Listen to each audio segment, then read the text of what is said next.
Olá, meus irmãos e amigos. Nesse domingo, domingo de Páscoa, domingo em que nós celebramos a ressurreição do Senhor, é um dia de vitória, é um dia de recomeço, mas na verdade de novo começo. O domingo de Páscoa, o domingo que se celebra a ceia do Senhor, é um dia especial que deve ser lembrado por toda a humanidade sempre. Mas por quê? Porque evidencia a vitória de Jesus, a vitória sobre a morte, sobre o pecado, trazendo luz, trazendo esperança, trazendo vida nova aos que nele creem. E eu quero ler apenas um versículo para essa breve reflexão na primeira carta do apóstolo Paulo, capítulo 5, versículo 7. Diz assim a palavra de Deus: livrem-se do fermento velho, para que sejam massa nova e sem fermento, como realmente são, pois Cristo, nosso Cordeiro Pascal, foi sacrificado. Vou ler novamente a parte final. Pois Cristo, nosso Cordeiro Pascal, foi sacrificado. Numa outra tradução que eu acho também muito interessante, diz assim: pois Cristo, que é a nossa Páscoa, já foi sacrificado. Vamos orar para que Deus fale ao seu coração, ao coração daqueles que estão com você nesse momento, para que a palavra do Senhor seja de fato como ela é, a resposta aos anseios do seu coração, a resposta de Deus. Oremos. Senhor Deus, muito obrigado por essa liberdade que temos para comunicar a tua palavra. E nesta hora oramos para que o Senhor fale ao coração de todos nós. Oramos assim em nome de Jesus. Amém. É uma frase pequena que Paulo aqui colocou, fazendo uma comparação. Na época, desde Moisés até Jesus, os judeus celebravam a Páscoa seguindo todo aquele ritual, seguindo as instruções que Deus havia dado lá no início, ainda estando o povo na terra dos hebreus, ou na terra dos egípcios, melhor dizendo. Enquanto estavam como escravos no Egito, Deus havia prometido libertá-los, Deus havia prometido tirá-los da escravidão, e já eram 430 anos vivendo como escravos. Tinham temperos, tinha casa, tinha alimentos, tinha água, tinha trabalho, mas eram escravos. Isso quer dizer que não basta você se contentar ou achar que está vivendo bem com aquilo que lhe é dado. Mas se a sua vida é privada, ou melhor, se a sua liberdade é tirada, se você não tem paz, ainda que você tenha tanta coisa, você não é feliz. Jesus disse que a vida do homem não consiste na abundância dos bens que possui. Isso em Lucas capítulo 12. O que traz felicidade não é o que você tem, não é o que você faz, mas quem você é diante de Deus. Por isso que, embora estivesse no melhor país do mundo da época, os hebreus eram escravos. E não mais suportando a escravidão, Deus prometeu tirá-los. E então, para que isso acontecesse, foram 10 pragas. Sabemos que a primeira foi aquela do rio Nilo, tendo as suas águas transformadas em sangue. E assim, outras pragas chegaram até a 10ª praga. Mas antes da 10ª praga acontecer, e aí vem todo o significado da Páscoa, porque essa praga acontece juntamente na condução da saída dos hebreus do Egito. Deus havia dito: cada família vai se reunir na sua casa, e cada família vai pegar um cordeiro, e esse cordeiro tem que ser perfeito, sem mancha, sem mácula, sem osso quebrado, sem cartilagem com defeito. Esse cordeiro tem que ser perfeito. E esse cordeiro vai ser sacrificado, ele vai ser morto, o sangue dele vai ser derramado ou espargido nos umbrais da porta, na parte de cima, laterais, na soleira. Esse sangue vai estar, então, cobrindo a entrada da casa, e esse animal, esse cordeiro, vai ser assado inteiro e deverá ser comido por todos da família dentro de casa. O que sobrar deve ser queimado fora da casa no dia seguinte. Essa era a maneira como eles deveriam. E Deus disse: fazendo isso, quando o anjo destruidor, quando o anjo da morte passar, E ele vai passar por todas as casas dos hebreus, as casas dos egípcios.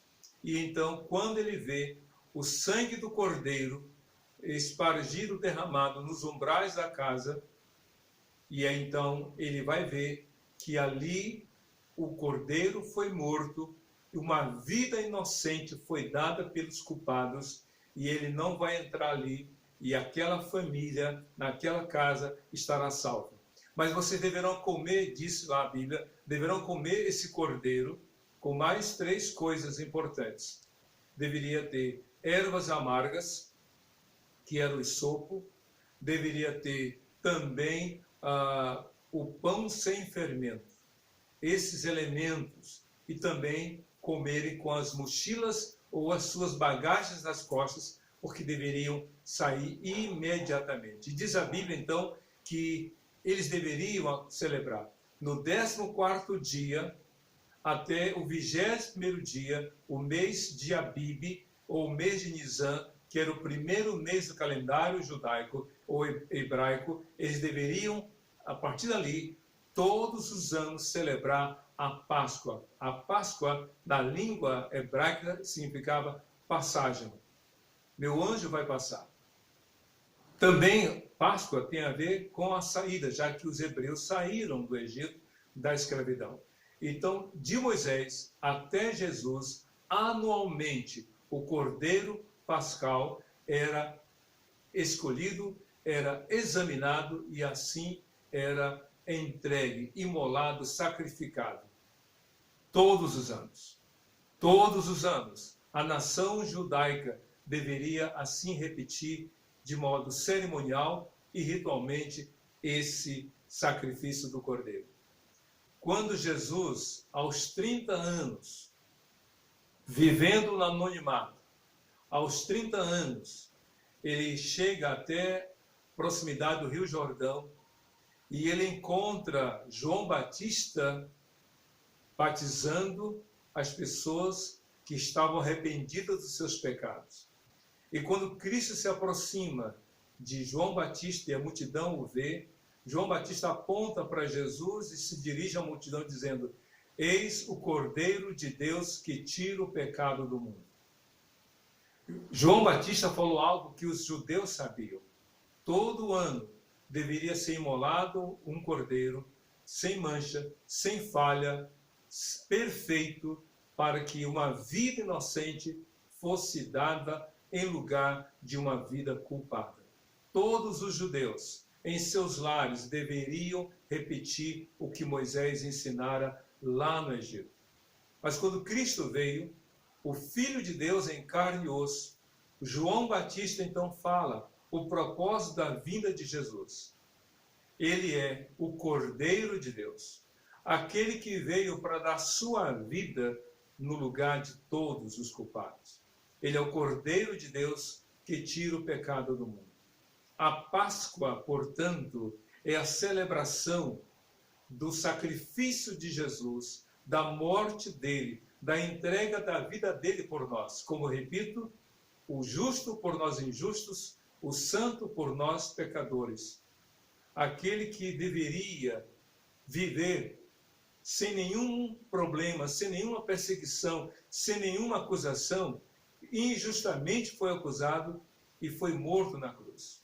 Por isso que Jesus, antes de morrer, ele celebrou a Páscoa com os judeus, com os seus 12 apóstolos, mas ele instituiu a ceia para dizer: eu sou aquele que dará a vida por vocês. E de fato ele morreu na cruz. Sexta-feira agora, nós podemos nos lembrar da morte dele. Ontem ele foi celebrar a morte dele. E aí agora, sábado que já passou, estamos no domingo, nós podemos agora dizer: ele ressuscitou. Mas como celebrar? O apóstolo então, portanto, nesse texto de 1 Coríntios 5:7 diz: porque Jesus, que é a nossa Páscoa, já foi sacrificado. Ele já veio. Ele já morreu. Ele já deu a vida dele por você, por mim, por todos nós. É interessante nós observarmos que as pessoas falam. Elas dizem que religião é a busca por um caminho, por um meio para ser salvo. A religião é, na verdade, uma resposta ou uma tentativa de responder à pergunta: o que devo fazer para ser salvo? A religião é uma construção de cada um de nós. O homem, o ser humano, constrói ritos, constrói meios, constrói até coisas para buscar uma resposta para essa pergunta: o que devo fazer para ser salvo? Enquanto que a religião, de modo geral, é a tentativa para essa pergunta, o que devo fazer para ser salvo, o cristianismo já traz a resposta. E a resposta é: Deus já fez. Deus já fez. Enquanto o homem busca caminhos, meios e modos para ser salvo, como aquele jovem rico perguntou para Jesus: Senhor, o que devo fazer para herdar a vida eterna? E Cristo disse: você conhece os mandamentos? Sim, desde a minha infância. E Cristo havia citado alguns dos 10 mandamentos. Conheço desde a minha infância. Então Cristo completa: falta uma coisa. Pega tudo que você tem, vende, pega o dinheiro, dê aos pobres, vem e segue-me. Por que Cristo falou isso para ele? A salvação não estava na religião, senão ele já teria conseguido a salvação. A salvação não está em acumular riquezas. Ele era muito rico, ele poderia dizer: então eu já tenho a salvação.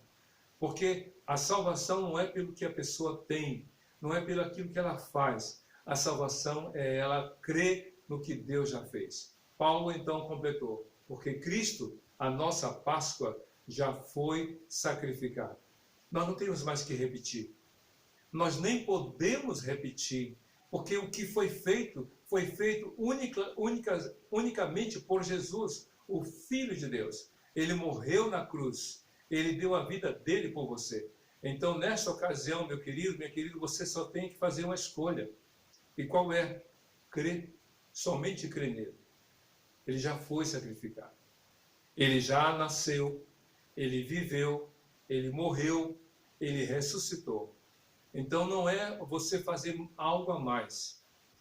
E isso que é mais interessante, porque as pessoas acham que a salvação, de fato, é algo tão trabalhoso, tão difícil, que ela tem que fazer algum sacrifício. Senão, de fato, é trabalhosa. A salvação é trabalhosa, sim, mas todo o trabalho já foi feito por Jesus.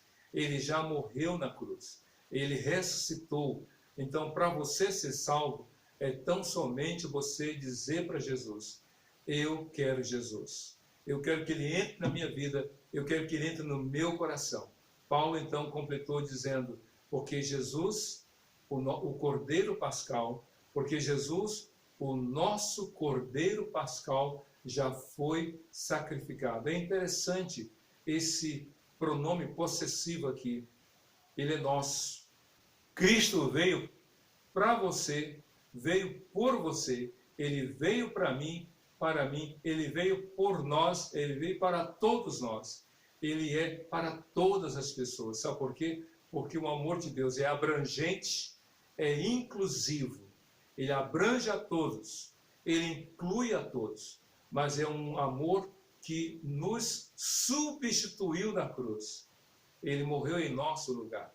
Então, para você crer em Jesus, para você ser salvo, você tem que abrir o seu coração e dizer: Jesus, tu já deste a tua vida por mim, entra no meu coração.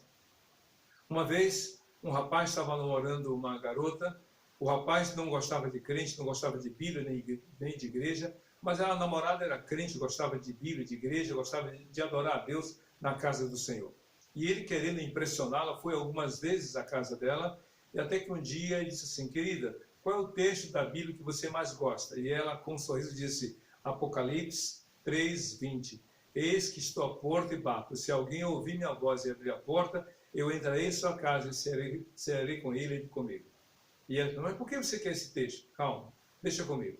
Ele anotou no papel, chegou em casa, pegou a Bíblia da mãe dele, que era crente, leu o texto e foi até a uma ateliê de pinturas, obras de arte, e disse para o amigo dele: olha, daqui a 3 meses, aniversário da minha namorada, eu quero fazer a surpresa para ela.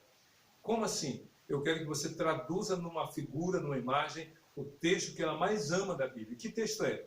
Apocalipse 3:20. Eis que estou à porta e bato. Se alguém ouvir minha voz e abrir a porta, eu entrarei em sua casa e cearei com ele e comigo.